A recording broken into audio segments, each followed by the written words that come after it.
সেটা তো আমরা বলবো না, সেটা তো জনগণ এবং রাজনৈতিক দলগুলো সামগ্রিকভাবে বলবে। আমরা আমাদের জায়গাতে বলছি যে এখন যে পরিবেশ রয়েছে এই পরিবেশে আসলে শতভাগ ফ্রি অ্যান্ড ফেয়ার ইলেকশন করার মতো পরিবেশ নেই। হাইকোর্টের কোনো রায় নয়, এটা হচ্ছে আপনার ওই ট্রাইব্যুনালের রায়। এখানে অনেক তারা আইনের ব্যাখ্যা দিলেন, আবার কেউ বলছেন তাদের মেয়াদ শেষ হয়ে গেছে, আবার তাদের পক্ষ থেকে আইনের ব্যাখ্যা আরেক রকম। তো এই যে একটা সামগ্রিক ঘোলাটে পরিস্থিতি, এই পরিস্থিতি সমাধানের জন্য আমি মনে করি বিএনপির হাইকমান্ডের উচিত প্রধান উপদেষ্টার সাথে মিটিং করে অতি দ্রুত এই সিটি কর্পোরেশন ইস্যুটার একটা দ্রুত সমাধানের দিকে এগিয়ে যাওয়া। সিটি কর্পোরেশনটা মারাত্মক গুরুত্বপূর্ণ একটা প্রতিষ্ঠান। আজকে যিনি হামলাটি চালিয়েছেন সে হচ্ছে বিএনপির নির্বাহী কমিটির সদস্য একজন। বিএনপির নির্বাহী কমিটিতে শত শত নেতা আছে এরকম সদস্য। সে আপনার ওই পটুয়াখালীর হাসান মামুন। তো সে এরকম একটা ঘটনা ঘটালো একটা দলের প্রধানের সাথে, সেটা আমি ফারুক হাসানের সাথে ঘটলেও খুব একটা আপত্তি ছিল না, বা ধরেন যে বক্তব্যটা ভিন্ন হতো, কিন্তু দলের প্রধান এবং সেটা যেনতেন দল না, এই মুহূর্তে বাংলাদেশের থার্ড পলিটিক্যাল পার্টি, তো এরকম একটা দলের প্রধানের সাথে এরকম একটা ঘটনা ঘটলো, অথচ বিএনপির হাইকমান্ড থেকে কোনো বক্তব্য নেই, কোনো অ্যাকশন নেই। তো সেটা তো আসলে আমরা তো বলতেই পারি যে এটা হয়তো শীর্ষ নেতাদের এখানে একটা সিগন্যাল ছিল, না থাকে তো হতে পারে না। এই গণ অধিকার পরিষদ একমাত্র দল যার সাংগঠনিক ভিত্তি বাংলাদেশের তৃণমূল পর্যন্ত বিস্তৃত। আমাদের প্রত্যেকটা ইউনিয়ন পর্যন্ত কমিটি রয়েছে, ওয়ার্ড পর্যন্ত কমিটির কার্যক্রম চলছে। এরকম জনভিত্তি গণভিত্তি বাংলাদেশের কয়টি রাজনৈতিক দল রয়েছে?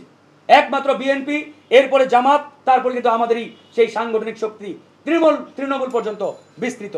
এবং নুরুল হক নূর ডাকসুর নির্বাচিত ভিপি ছিলেন, অসংখ্য হামলা মামলার শিকার হয়েছে। তার মতো একজন নেতা বলিষ্ঠ কণ্ঠস্বরের সাথে যে আচরণ করা হয়েছে, এরপরেও বিএনপির পক্ষ থেকে কোনো অ্যাকশন নেওয়া হয় নাই। এটা আমাদেরকে পীড়া দেয়, আমাদের নেতাকর্মীদের পীড়া দেয়, তারা প্রচণ্ড রকম ক্ষুব্ধ। সেই জায়গা থেকে আমরা বলেছি আমাদের কারো প্রতি মান অভিমান ক্ষোভ কোনোটাই নেই। আমাদের বক্তব্য একটাই, নির্বাচনের আগে অবশ্যই নির্বাচনী পরিবেশ শতভাগ নিশ্চিত করতে হবে। নির্বাচনী পরিবেশ শতভাগ নিশ্চিতকরণ ছাড়া ফ্রি অ্যান্ড ফেয়ার ইলেকশনের পূর্ব শর্ত হিসাবে অবাধ সুষ্ঠু নিরপেক্ষ নির্বাচনের সেই প্রিভিয়াস যা বা প্রি কন্ডিশন হিসাবে যে ধরনের এনভায়রনমেন্ট দরকার, সেই এনভায়রনমেন্ট নিশ্চিতকরণ ছাড়া আসলে কোনো নির্বাচনের দিকে আমরা এগিয়ে যেতে পারি না। তবে এখানে বলে রাখা দরকার, আমরা কিন্তু নির্বাচনের বিরুদ্ধে নই।